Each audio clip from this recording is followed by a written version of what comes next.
Hey, what's up everybody? It's your boy Anthony with AJ Audio and Production, and welcome to my home studio and YouTube channel. Now today is set up kind of like a little vlog situation going on here. I'm gonna make it a really quick video, but this video will change your life when it comes down to what you're doing in the studio. Sorry about my voice today, a little under the weather. Got a little bit of a sore throat. Actually just got back in town today. Went to a cabin in Oklahoma for the weekend. Had an absolute blast there. And now I'm back and I was like, you know what? I need to upload a video. I need to get back to it. So here's what I want to share with you guys today.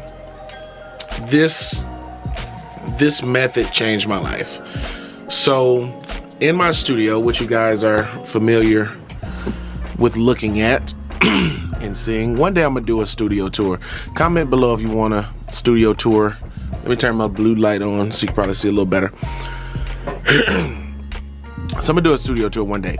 But what you may not know or notice is that I'm actually monitoring audio through 6 different sources in this room. That's right. Whenever I do a mix, I'm monitoring with 6 different reference monitors to make sure that my mixes are translating properly for whatever genre or whatever I'm trying to do with the track. So let's go through that and why it's important to have multiple reference monitors and how it helps and which ones I use. So let's get to it.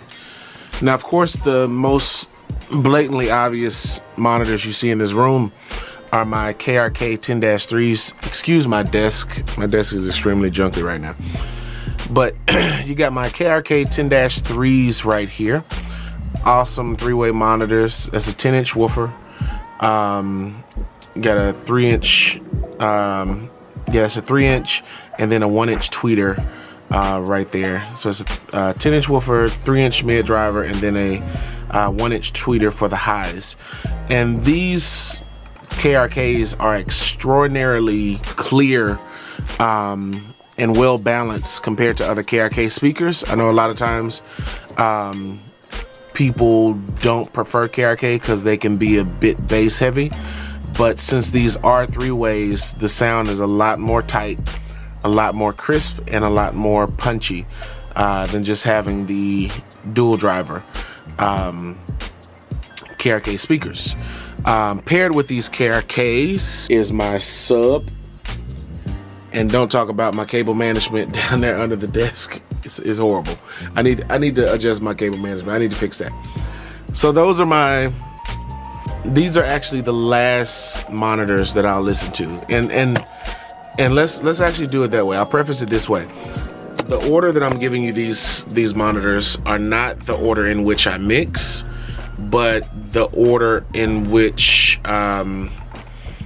these are the last ones I listen to, working my way up to the first ones that I reference whenever I start a mix, if that makes sense. Okay? So KRKs, they usually don't come on until after the mix is complete. And then I just reference through those to make sure it's nice, hot, boomy, whatever it is. They also sound really great whenever I have other people in the studio with me that want to hear something. My next ones are these guys right here that I'm sure you guys are not a stranger to. These are my NS10Ms, NS10M Studios.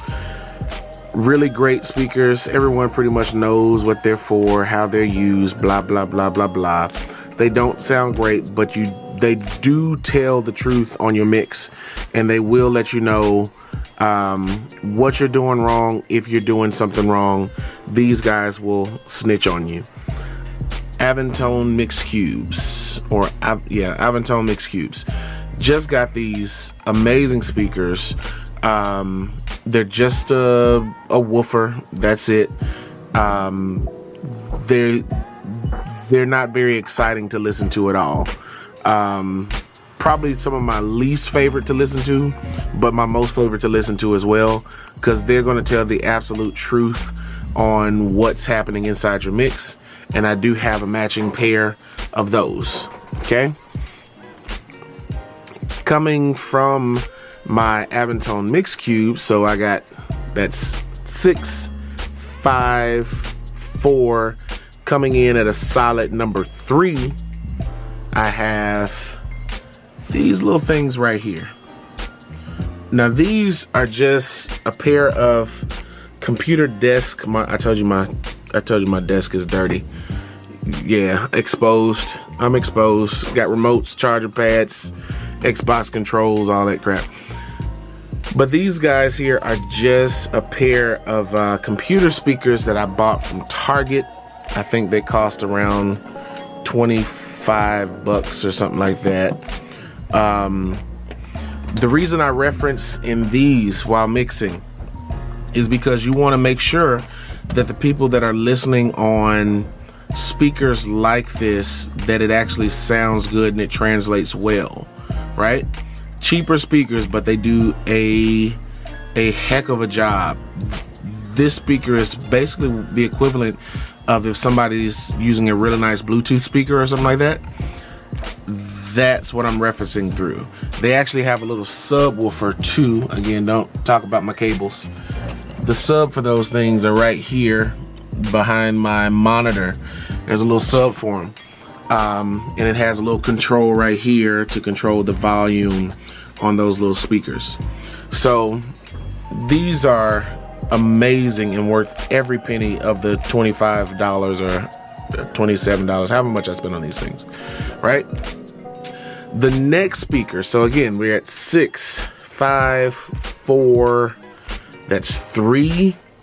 My number 2 speaker that I listen to as I mix, as a reference speaker, they're getting cheaper and cheaper. This little guy up here at the top, that right there, you see him. It's a little guy with the CD player built in. I listen to all of my mixes through that because people still listen to these. It sounds absolutely terrible, but if you can get a mix to sound good through this little thing that I bought from the Family Dollar for like $15, like, your mix is gonna be solid. If you get it solid on this thing where you can hit a kick, sub, snare, whatever through this little bitty speaker, I guarantee you it's gonna translate through everything else that you're listening to. All right, 6, 5, 4, 3, 2, and my number 1 speaker that I use referencing mix is going to be this little guy right here. Tiny little guy. It's a Bluetooth speaker that also takes an aux in, and I'm running an aux in on this little tiny little speaker. And when I start mixing a song, this is actually the first one that I go through. I listen to this little bitty speaker first. It's a mono speaker. It's taking my stereo signal, converting it to mono, and it has no lows, barely any mids. It sounds like a tiny little Bluetooth speaker. And this little guy here is what's going to tell me what it sounds like if people are listening to them on earbuds or AirPods or something like that. That's the equivalent of this little thing right here. You want to make sure that you're not putting so much bass into your mix that you're overpowering those drivers. So a lot of times as I'm mixing and I'm adding the kick or I'm adding in bass, I'm referencing the volume and the levels and the clarity on this little guy right here to make sure that if somebody's listening on a small Bluetooth speaker that's mono, it's going to translate well. Now, the most important part of this, I'm sure that you guys want to know, is how am I keeping up with all of these speakers? How do I reference all of these speakers? What am I using to switch over? And that's where this guy comes in. I've had this for years. This is my PreSonus monitor station. And on this monitor station, I have, these are my KRKs with the sub. These are my NS10s. This one here is my Mix Cube. Then you come over here to my headphone amps. This first one right here is the little tiny speaker, the little desk speaker. This second one right here are these guys there. And then this third one is that guy up there. So I really hope you guys can understand that concept of why you would want to do that. And the reason I started doing it this way is because I actually had an opportunity to sit in on a mixing session with someone that's won a lot of Grammys and a lot of just awards in general. And when I say a lot, I mean like over 10 Grammys. Had a chance to sit in with them as they mixed an album and realized that they were using multiple sources to mix their project. And you listen to your songs, you're going through and you're mixing on these big boys here, and everything's sounding good, and then you throw it to this thing right here, and you realize you can't hear the guitar or you can't hear the vocal. So now you have to turn things up in here because this is revealing things that this speaker will never tell you. And this one reveals things that this speaker will never tell you. And this speaker reveals things that this one will never tell you. This one reveals things that that one won't tell you. And this one tells on all of them. So they all work in unison together for the greater good of your mix and the greater good of your sound that you're going for. I'm trying to get good angles in here so y'all not seeing how dirty my studio is. There you go, thumbs up. So get your multiple speakers, and then once you're done mixing, still take it to the car. You can't have a good mix without, hold on, get rid of this blue light. Can't have a good mix without doing the car test. That's still the standard that everybody does. So make sure that after you mix it and you listen to it in all of your different reference speakers, you take it out to the car, you play it in the car, you listen to it, and then boom, if it sounds good everywhere, that's seven different sets of speakers that you listen to it on at that point. If it sounds good on all 7 of those and you're happy with it, you got yourself a good mix. Hope this helps somebody out today. I'll see you guys next week. Peace. Oh yeah, don't forget to click subscribe, click that thumbs up button, and click that notification bell icon so that you can be notified whenever I release new content on this channel every week, somewhere between Monday and Friday. I'll see you guys next week.